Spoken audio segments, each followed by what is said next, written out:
Yes. And this is one of the reasons. So actually, this leads into this right here. When my mother first moved to Japan, she tried to jaywalk while pushing a stroller on an empty residential street. So, an empty residential street, she's jaywalking. She was immediately spotted by an old, well-dressed Japanese man who solemnly told her in perfect English, the downfall of society begins with the individual. And the reason this person said it is because, can somebody explain to me the logic of waiting until you have a red to cross the street? The older I get, the more I understand the downfall of society begins with the individual. And I agree. The downfall of society does begin with the individual. The test of whether you can live in an actual civilized society is, do you return the grocery cards? You get no benefit from it. It only helps others. It doesn't help you. And it requires effort and work from you to make sure the carts are returned. Do you do it? And this is something that, you know, funnily enough, I'd never heard this exact saying before. The downfall of society begins with the individual. But it absolutely rings true to me. And it's one of the reasons why I'm trying to change who I am. Because when Jordan Peterson was talking in 2015, 16, all the way up to the 19s, one of the things that he said is that how can you change the world? How can you fix the world when you can't even change and fix yourself? And man, that hit me like a fucking 10-pound hammer, dude. Next time I work at two pedestrian traffic lights, I see people go over one red just so they can stand at the next one because the cars are driving over.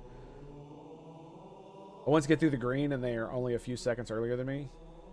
Always make a point to put them back. Yeah, but it's just like when they're talking about red and green and all this stuff. It's not that you need to wait until there's a red light to cross. Is that most crosswalks have an actual fucking what's it called? Walking light, pedestrian walk light. And I do not think it's jaywalking to cross when there's a green light. If it's a crosswalk and there's no lights indicating when you should walk, I don't believe it's jaywalking to cross the street on a green light. Because if there are no cars coming, why would you not be able to cross on a green light? Unless there's like one of those traffic things that says do not cross, right? On green. If it says don't cross on green, don't cross on green. That's what you do. That's jaywalking. Don't do that. Some of the cars are broken, don't need coin to use them. People still return them. Yep. And sometimes ask other people if they need a cart that doesn't require coin to use. Yeah, it's something they do at Aldi's here in the States, where Aldi's literally has, you put a quarter in to be able to pull it out of the rack. And then when you put it back in the rack, you get a quarter. And like they have almost a 100% return policy simply because a quarter isn't really worth much, but it's a quarter, right? And a lot of times there are people who, like young men or women, girls who will hang out around there so they can collect quarters for stuff, kid stuff. I did it a couple times as a kid where when I would go shopping with my mom and she'd go to Aldi's, I'd stand out in the parking lot and ask the old people when they came out, hey, I'm trying to raise money for myself and I would like to return your cart for you when you're done. Would you let me do that? And a lot of times they'll be like, absolutely, that sounds great.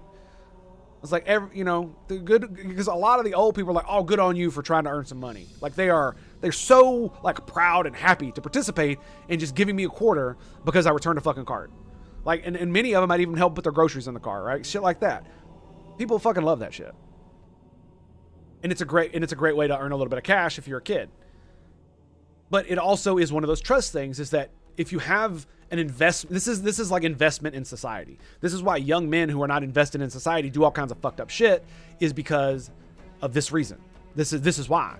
The reason most people return the carts is because they are invested. Even though the investment is minuscule and barely registers and can't buy shit, most people will still return the carts to get their fucking quarter. Or they will give the cart to someone else who wants the quarter to return it.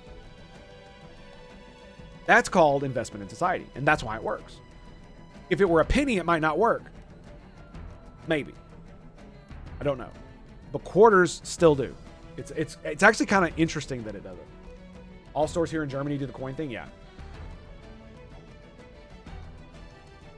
And it really is, it's like, one of the reasons why so many people push back in like England, and that I see in England and in Europe for a lot of these, and in a lot of places in America too, is not that the people that are immigrating are brown or black. That's not really what it is.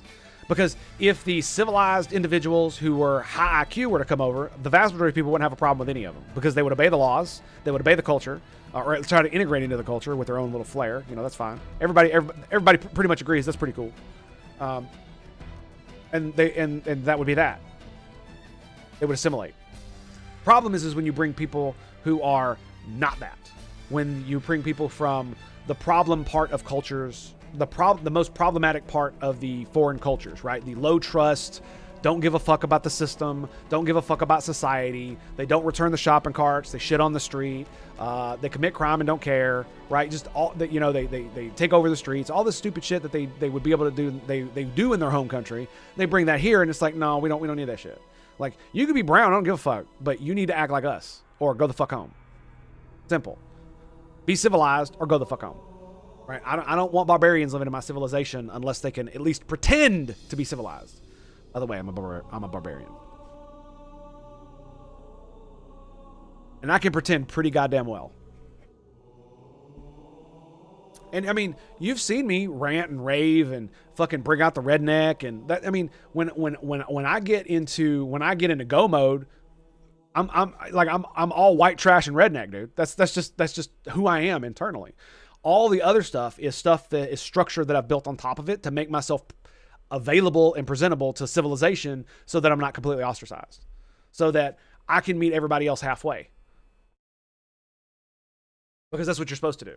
And a lot of these foreign immigrants do not do that. They do not go to these countries to assimilate and be part of their society. They go there to just do whatever the fuck they want.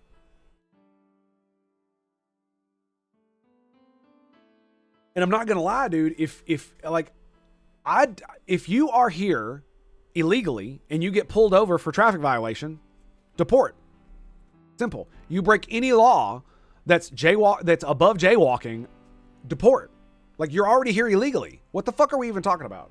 Sorry, I went to the foreign thing, and then yeah. So, and this really does feel like it rings true, because in areas of our country and of the West where we still have, 99% of people will return the carts, it's a mostly high trust, low crime area. Nobody wants to commit crime because it's gonna fuck my shit up, dude. I got a job, I got kids. Like, I can't be committing crime. What the fuck are you talking about? I can't be robbing people no matter how much I need. Then I gotta be here for my kids. My kids are gonna starve if I don't fucking work. If I go to jail, they starve. Right? And that's not all of it, but still, it is one of those things where it is up to you, the individual, to be the virtuous one. And it really did take me a long time, and all the Jordan Peterson lectures did help. But it's just like with traffic laws now. Like, I try not to speed. I literally try to obey the traffic laws as much as I possibly can, because it's not just it's the right thing to do. It's because it's the fucking safest thing to do in most of the time, depending on where you're at, right? Driving slower is safer, and I have my family in the car. I'm going to drive slower, right? Even on a place like Briley Parkway, where the speed limit's 55 and almost everybody does 70. The vast majority of people a lot of people still do drive at the speed limit, and I will literally just get over in the slow lane and drive the speed limit onto wherever I need to go. Because I realized a long time ago that if you're in a hurry to get everywhere, you're only saving 5 minutes. If I do 75 instead of 65 on Briley to get where I'm going, I save 2 to 5 minutes at most. But I've increased my chances of fatality by 50%. And then if I drive aggressively, weaving in through traffic, trying to get past every slow motherfucker I find, I'm increasing that exponentially the more bad decisions I make, right? And riding a motorcycle and essentially reevaluating how I view society and my place in it has completely changed how I interact with society. I try as much as I can to obey the rules, because if I expect other people to obey the rules, then I have to obey the rules. Notice how almost no one with Asians as a group, aside from genuine racists, can tell them at a glance, just like the brown folks. but they come with a high trust mindset. Hashtag not all, but most Asian people I see on a regular basis are respectable small business owners. Yeah. And I mean, dude, there are, like in my neighborhood alone, I've got a Pakistani run fucking gas station. There's another dude who was from, where the fuck was he from? Is it Egypt? I can't remember. It was Egypt, right? I think it's a guy from Egypt runs a gas station. There's a couple other small businesses run by foreigners from like the Middle East or where people are tend to be more brown, right? They're all great. They're all great.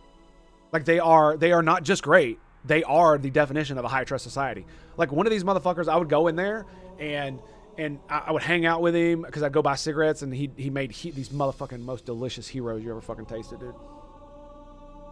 And I mean,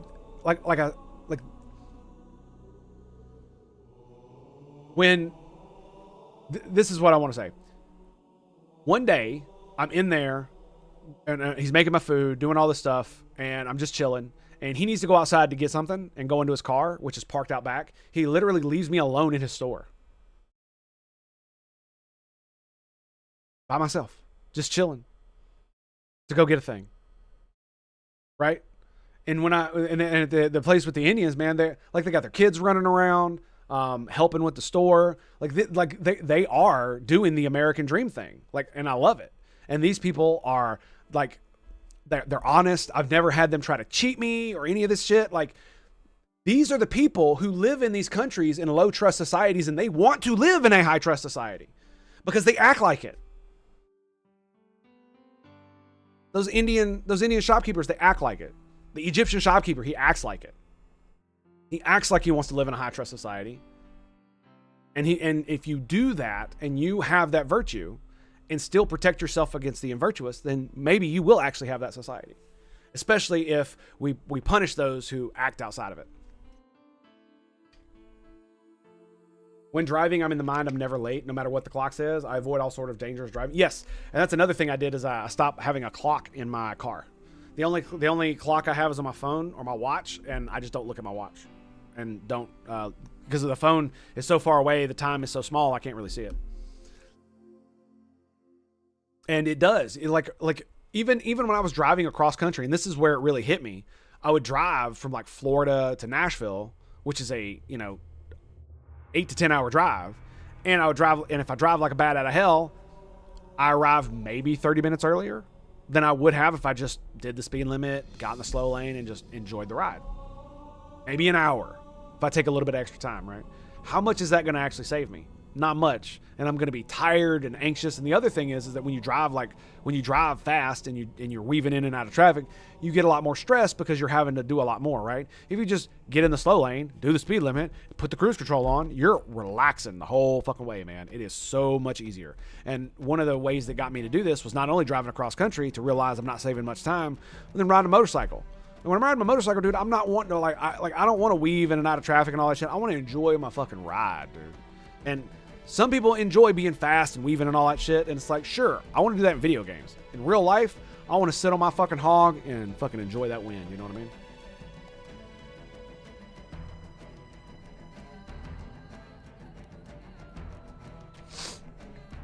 And so it really does start with you. If you want to live in a high trust society where people do the right thing, you have to be the example. You have to be that person. And not only that, it's like if you have kids, do you really want them to grow up with such a bad father or mother that the example they're getting is someone who consistently, constantly fucks over people and breaks the rules and does the incorrect thing because look at those fucking fools who are doing the right thing? Is that really what you want your kids to grow up to be? Because if everybody raised their kids that way, then we would end up in a low trust society in a generation.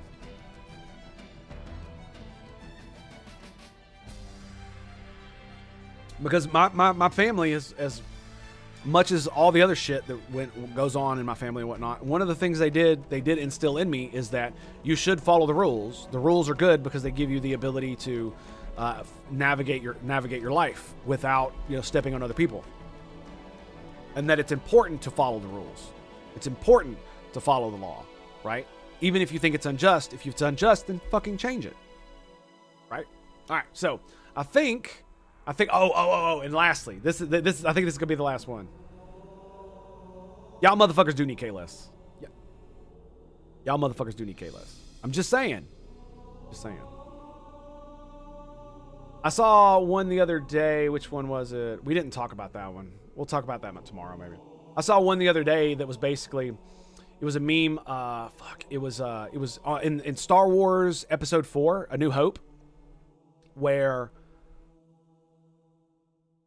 Darth Vader or Tarkin is talking about how the Death Star is going to be the best fucking weapon ever, and that one Colonel General dude talks shit to him and talks about Vader's dying religion, and Vader chokes him out, and Tarkin has to make him stop.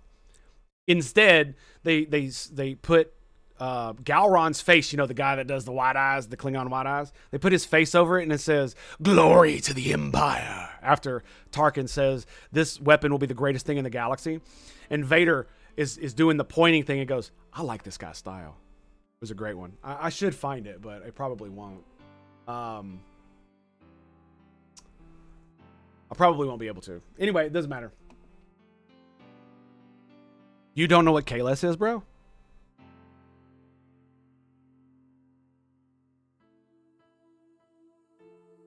Retro. So, all right.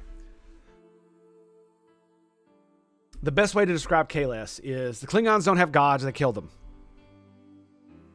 What they do have is K-less. What K-less was he was basically the Klingon that defined what honor means to Klingons. He is basically their prophet.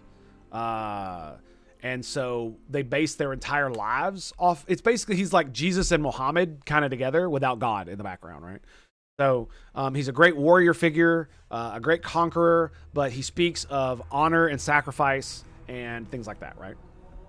And he is an example to lead your life by. Like how Christians say Jesus is the example you should lead your life by. K-less is the example you should lead your life by for Klingons, but he is also like a conquering, I wouldn't say murdering, but killing individual. You know, just Klingon. He's a fucking Klingon from like the 6th century, I think, is when he was around. I think.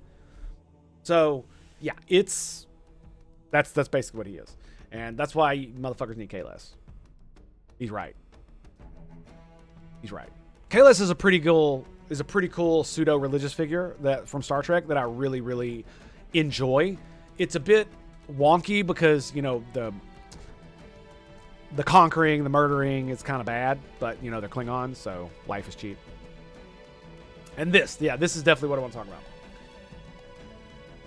This is 100% accurate. If you're being told this is based, so if you don't know who this is Andrew Tate, and he is obviously sitting in his mankini, smoking a hookah at some kind of fucking resort thing, probably surrounded by beautiful women, that this is based.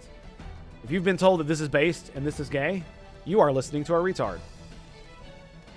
I mean, you're listening to a retard right now, but this is a special kind of retard. This is based. This is gay. Just saying. I did this. I didn't have the millions of dollars like he did and traveled around the world, but I did this. I did this. Can't see my mouse. How can you not see my mouse? I did this right here. This is what I did. This is way better. This is way better. Hands down, no contest. Like, having like all the sex is great. It really is. I'm just gonna say it. Being, you know, my first marriage, we had an open relationship. We swapped partners and stuff like that. We did all the crazy shit, right? And it was fantastic. I absolutely had a great time. You know, sex, drugs, rock and roll. Fuck yeah, right? Problem is it's fun, but it has very little to no meaning. It doesn't feel that hole in your heart. So when the Christians say you're filling that God-sized hole in your heart with sex, drugs, and rock and roll, they're not wrong, in my opinion, but they're not quite right either. It's not a God-sized hole, it's a meaning-sized hole. And what gives you meaning is building something. And building a family. It was so profound to me that I didn't understand it until it actually happened. I'd been a stepfather before, and I was a stepfather to my daughter, and I became her actual father because, well, she needed one, and I wanted to marry her mom, so I'm her dad, and I'm her dad. Simple. She calls me dad or daddy, whatever. Oh man, y'all need a sip. Yes. Okay, we'll get to it. Just 1 second. But when I had when my son was born, it flipped my head upside down completely. It's even with my relationship with my daughter, right? It's not that I understood. It's that I even got a connection closer to my daughter because now I understood what being an actual parent was. It wasn't just, I have to raise her to be right and all this other stuff. No, it's like it expanded my heart. Like it was basically like the Grinch, right? My heart grew like 50 times too big, right? Exploded the little diagram thing. Not that I was like cold and indifferent at the, before that, but it's just, it was such a profound thing to discover. And then, I'd already been slowly realizing it with my wife and my daughter and how much it meant to me to spend time with them and to do things with them so that. And another one just for you. All right. So, my dudes, my bros, my homies, Akanab has activated the most amazing, and stupendous trap card in existence of humanity. It's called the Simultaneous Sip. And all you got to do is grab that cup or mug or glass. Perhaps you have a taker, chalice, or a stein, maybe a canteen, jug, or a flask, a vessel of any kind. You fill it with your favorite fluid. That's right, it's the morning coffee. Deliciously, magnificently Tango made. So join me now, friends, for the gloriousness, the stupendosity, the absolute awesome sauce. That is the Simultaneous Brothers of the Waffle and citizens of the Tango Hotel. It's happening right freaking now.